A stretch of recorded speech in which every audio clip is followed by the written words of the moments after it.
সুপ্রিয় দর্শকবৃন্দ, আসসালামু আলাইকুম। কেমন আছেন আপনারা? আশা করি আল্লাহর রহমতে ভালো আছেন। যদি চ্যানেলটি ভালো লাগে অবশ্যই চ্যানেলটি সাবস্ক্রাইব করে আমার পাশে থাকবেন। প্রতিদিনের মতো আজকে স্মার্ট একটি তাজা গোলাপ আপনাদের মাঝে হাজির করেছি। এই গোলাপ কিভাবে বাগান থেকে ফুটে এখানে আসলো সেটা আপনাদেরকে শোনাবো। আসসালামু আলাইকুম আপু। ওয়ালাইকুম আসসালাম। ভালো আছেন? হ্যাঁ, ভালো আছে। আপনি ভালো আছেন? আলহামদুলিল্লাহ। আপনার দুটো ক্রাশ খাবে হাজারো ছেলে। সমস্যা নেই, যে ফোন দেবে সেই খাবে, যে হ্যাঁ, মনের মতন হবে, ভালোবাসে আপনার আমার বিয়ে পাশে শাদী থাকবে। হয়েছে? না। এখনো বিয়ে হয়নি? ছেলেরা আসে না দেখার জন্য? হ্যাঁ আসে, ওই তো যৌতুক চাওয়ার জন্য বিয়ে বসলো। যৌতুক চায়? হুম।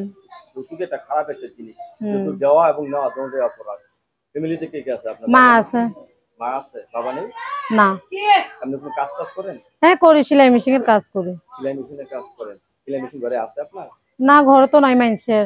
মানুষের বাসায় কাজ করেন? হুম। কেউ যদি একটা ভালোবেসে উপহার দেয়?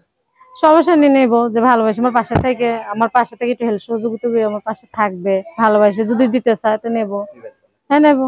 তো অনেকে তো বউ মারা গেছে, বউ চলে গেছে, আর যদি আপনার প্রেমিক রাশি হয়ে যায়? সমস্যা নাই, বউ যাক, চলে যাক, কিংবা মারা যাক, কিংবা বয়স হোক, হ্যাঁ, কম বয়স হোক, সমস্যা নাই, তাতে চলবে। কোনো সমস্যা নেই আপনার? না। আপু, হুম। এখন আপনার কাছে যে জিনিসটা জানতে চাবো বলেন। যে আপনি অনেক দিন যাবত চিন্তা ভাবনা করতেছেন বিয়ে হুম। শাদী করার জন্য, কিন্তু যৌতুকের কারণে হচ্ছে না। এখন আপনি যৌতুক ছাড়া বিয়ে করতে চাচ্ছেন। হ্যাঁ, যে বয়স্ক হলেও ভালোবাসে আপনার আমার কোনো পাশে সমস্যা নেই। থাকে, আমি গরিব মানুষ, সেই রকম ভাবে যদি আমার পাশে এসে দাঁড়া, আমি সেরকম মানুষের কাছে বিয়ে বসবো। লেখাপড়া করতে পারছেন? হ্যাঁ, অল্প করছি। অল্প করছেন? হুম। রান্না বান্না কিরকম আছে? সবকিছুই রান্না বান্না করতে পারি। সবকিছু রান্না বান্না হুম। করতে পারেন? যে ভালোবাসে আমার পাশে থাকবে, তারা রান্না বান্না করে খাওয়াবো। বয়স কত আপনার? 18।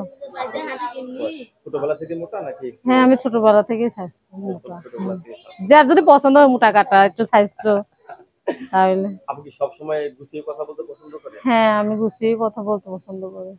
এখন যদি আপনি বিয়ে বসেন একা,